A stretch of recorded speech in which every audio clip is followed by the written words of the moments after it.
திகட சக்கர செம்முகம் ஐந்துளான் சகட சக்கர சாமரை நாயகன் அகட சக்கர விண்மணி யாவுரை விகட சக்கரன் மெய்ப்பதம் போற்றுவோமே.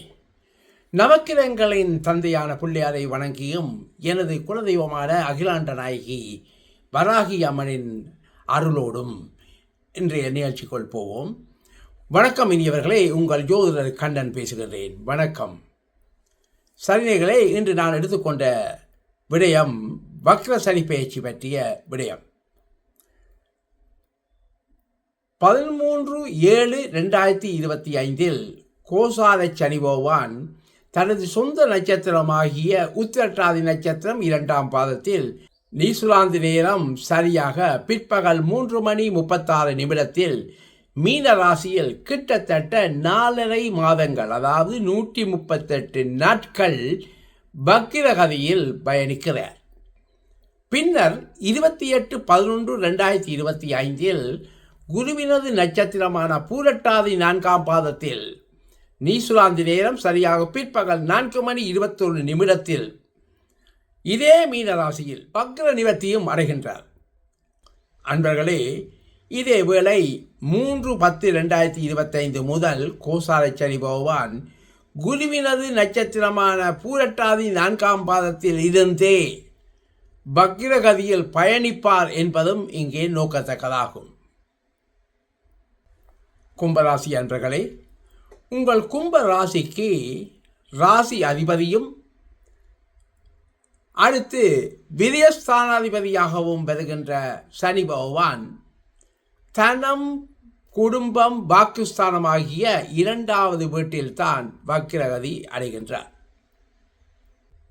நீங்கள் தற்சமயம் 7.5 சனியின் இறுதி பாகத்தில் பயணிக்கின்றீர்கள் என்பதை மறக்க வேண்டாம்.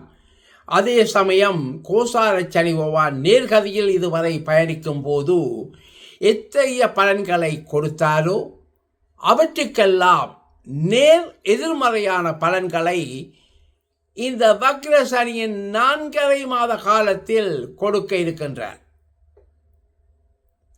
உங்கள் கும்ப ராசியின் அதிபதியாகிய சனி பகவான் 2ஆம் இடமான தனம், வாக்கு, குடும்பஸ்தானத்தில் வக்ரமாகி பயணிக்கின்றார் இல்லையா?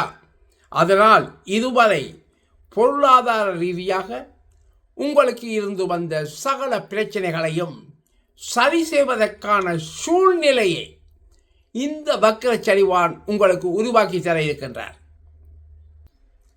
அத்தோடு உங்களது ஹெல்த் பிரச்சனைகளில் இருந்து நீங்கள் வெளிவருவதற்கான வழிகாட்டியாகவும் இந்த வக்ர சனி பகவான் இயங்குவார். மேலும் கணவன் மனைவிக்குள் இருந்து வந்த கருத்து வேறுபாடுகளில் இருந்தும் நீங்கள் வெளிவருவீர்கள். குடும்பத்திற்காக விட்டு கொடுத்தும் நடப்பீர்கள். அன்பர்களே, பல காலமாக வராது என்று எண்ணி கைவிடப்பட்டிருந்த பணம் திடீரென்று கையில் கிடைக்கும். அந்த சூழ்நிலை இங்கே அமைந்து காணப்படுகின்றது. மேலும் ஷேர் மார்க்கெட், லாட்டரி போன்றவற்றாலும் திடீர் அதிர்ஷ்டம் உண்டாக வாய்ப்புகள் இருக்கின்றன.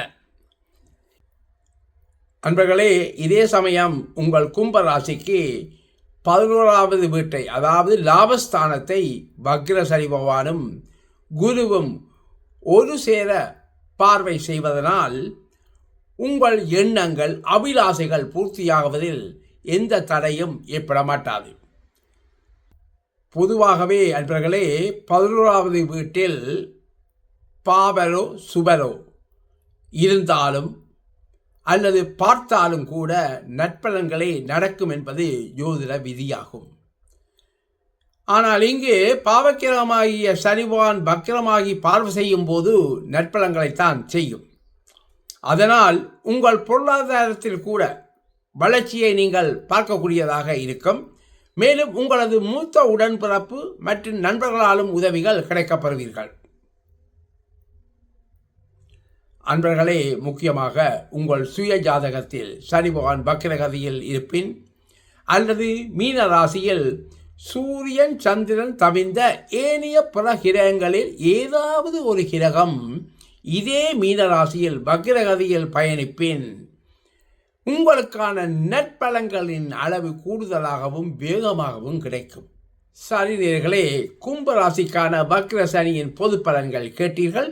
மீண்டும் சந்திக்கும் வரை அன்பு வணக்கம் கூறி விடைபெறுவது நியூசிலாந்திலிருந்து உங்கள் ஆஸ்ட்ரோ கண்ணன். வணக்கம் நேயர்களே.